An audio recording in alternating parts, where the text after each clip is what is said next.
Hello, everyone. I'm Ashanti Golar, the founder of the Brown Girls Guide to Politics, and I am excited to be here for another BGG Live. And we are talking to the new CEO of the Me Too movement, Dani Ayers. Dani, how are you today? I'm good. It's Ayers, just to make sure. Ayers. Okay. Yeah. Yes. Thank you. I'm good. I'm glad to be here. Thanks for having me. Oh, thank you for joining us. So in true BGG fashion, we have to start off by asking you what brought you to movement building. Yeah, it was not the original path, I will say that. I grew up in a really small town in Pennsylvania. I used to call it the South of the North. It was like 96% white. And so, although I didn't have a lot of Black folks in terms of students around me, I had a very Black experience. And it impacted me deeply, deeply. And so, although I had that experience, my desire had always been to get into relations. And so I went to school and majored in public relations. But I got to my junior year I took an African American studies class and realized I knew nothing and that I needed to do a whole re-education of myself. And I did a master's in African American studies just for me, just for personal, for just my own education. And while I did that, I ran a tutoring and mentoring program in North Philly, and it completely changed my outlook on the world, on where I thought I wanted to be inside of the work that I would be doing for the rest of my life, the transformative experiences that I saw amongst the students at Temple University and the students that they were working with, pairing Black Temple students with Black students in North Philly, and just the transformations that I saw. I just knew that I had to be a part of work that was advancing social, cultural change forever. Like that was what my purpose needed to be. So everything I had sort of studied up to that point is outside of the master's was really not going to be as useful anymore. And so I've been doing sort of that work ever since. That's awesome. And congratulations on your new role as CEO of the Me Too movement. And what we wanted to dive into tonight is the survivors agenda that you all created. So tell us a little bit more how this came about, the idea, the organizations that you brought to the table, and why it's so important during this time. Yeah, I mean, it's incredibly timely. It's been quite an arc of work and conversations. When Me Too went viral in October of 2017, in the 24 hours that followed, more than 12 million people said Me Too. And what we have recognized since that moment is that that's a community, that's a voter block, that's folks that can be engaged. And so we came together with National Domestic Workers Alliance, National Women's Law Center, and Justice for Migrant Women. And we started ideating around what we could do to help organize this group of survivors who are voters and who, should really and do have the agency to have the solves for their own lives and what they need to feel safe and to be moving along their healing journeys. And so we came up with ultimately the survivors agenda, where we would create a platform that addresses various issue areas: housing, education, labor, healing justice, narrative work, and literally ask survivors what they need and work with and pull together research that's already been done that we know we can rely on to tell us what the realities are, the material realities are for survivors. And then offer in almost as a way to not only highlight what the issues are, but what are the solves for these particular areas, and what are the policy changes that need to be made.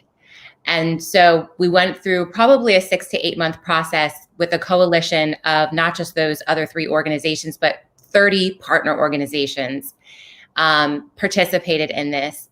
and over 600 survivors answered surveys and gave us content to help us stay on the right track.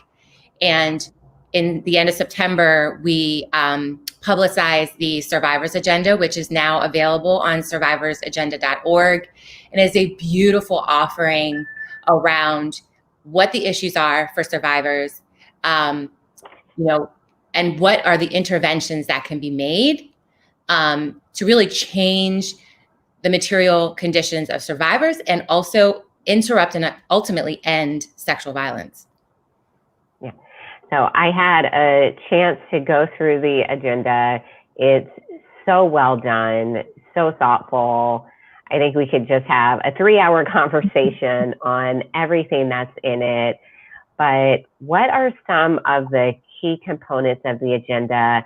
And are there any of those key components that we're actually going to see on the ballot November 3rd? We know a lot of people have early voted, but I think it's important to connect just how elected officials in particular play a role in the work that you're trying to do.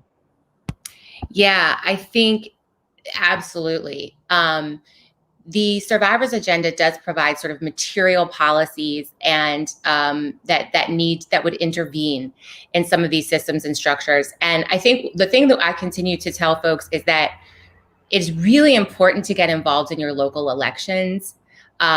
It's, folks talk a lot about the presidential election, and of course, this is an unprecedented year, but the local elections are so important. And so understanding and researching the candidates themselves that are running in local elections before you go to vote, it's really important to find out what are they standing for, what have they voted for, what is their political position, and it's not just enough to say, oh, this person is Democrat, and so therefore I'm going to just vote for them. I mean, there are some elections where there's only one on either side, but in many cases, there's something to be learned about these candidates. This year, we are really pushing for lots of different things, right? There's the Equality Act, which prohibits discrimination on the basis of sex or sexual orientation or gender identity. There's the Be Heard Act, which prevents discrimination and harassment by gender in the workplace and actually raises minimum wage for tipped employees. We want to now, a lot of folks know about that there have been changes to Title IX, which covers, sexual harassment and sexual violence among student populations. But a lot of folks don't know about the changes that were made to Title IX by Betsy DeVos, where now they're requiring colleges to hold live hearings and to allow cross-examination in these cases, which obviously reduces survivors in terms of being willing to come forward. And there's an opportunity to rescind that harmful legislation. So it's, really about getting involved at every level and understanding what's happening locally in your community by doing some research, some simple internet research with the names of your local politicians that are going to be on the ballot, and really looking at what they've been voting, what their voting records are. Awesome.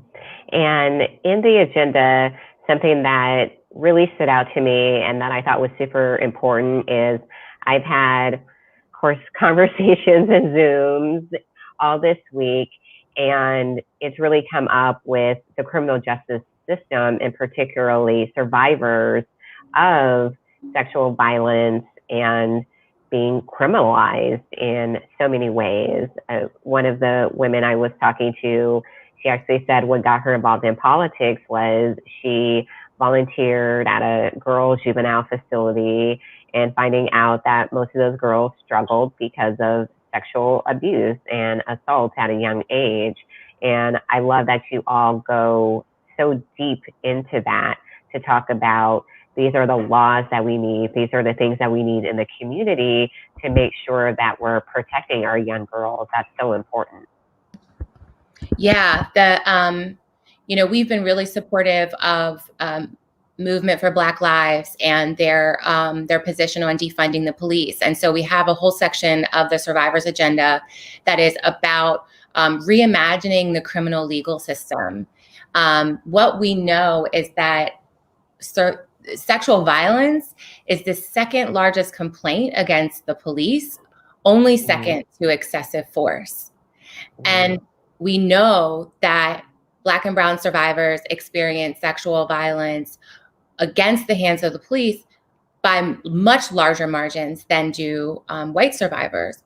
And so we are absolutely in support of defunding the police for the purposes of putting some of those funds into resources in local communities that can support not only, just the general public, but survivors of sexual violence who often, especially in Black and brown communities, are not believed by the police, are not taken seriously by the police, especially if you look at gender nonconforming folks. The numbers are even higher of not being believed.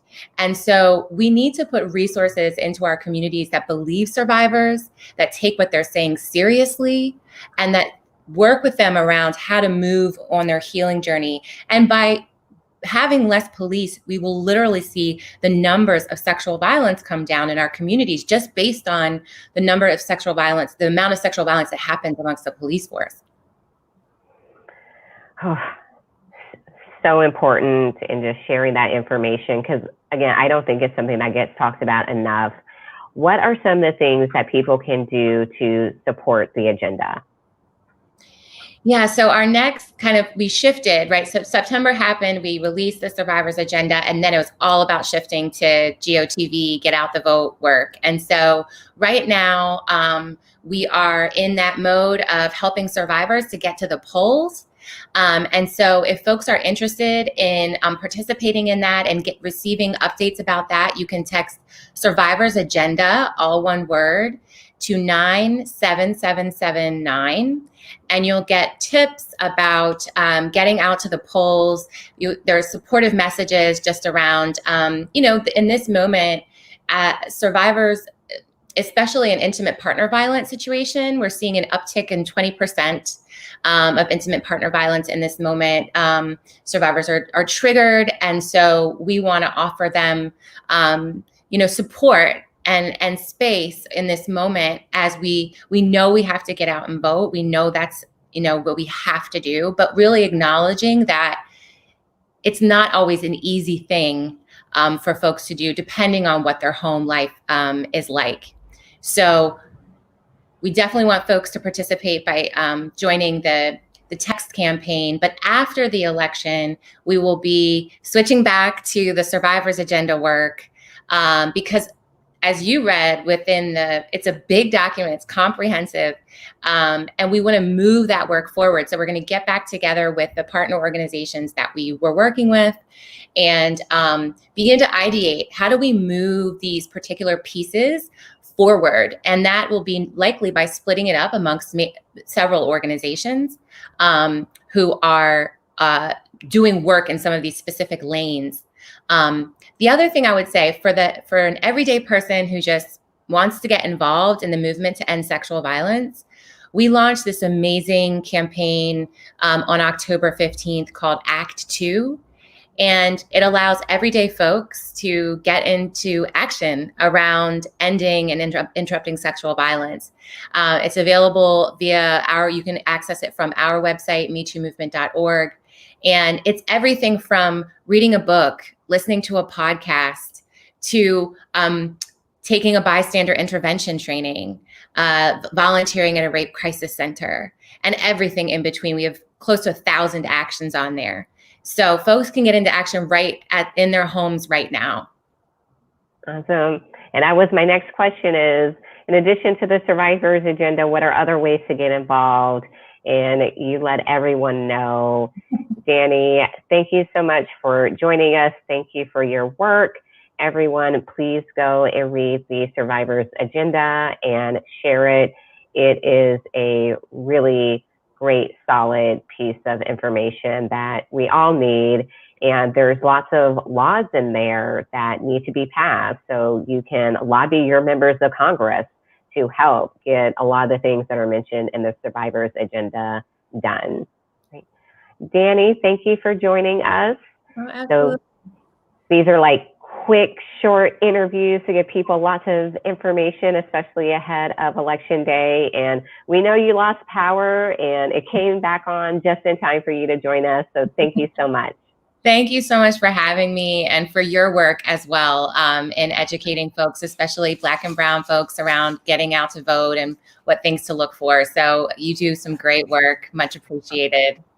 Thank you. Thank you so much. Have a great night, everyone. Take care.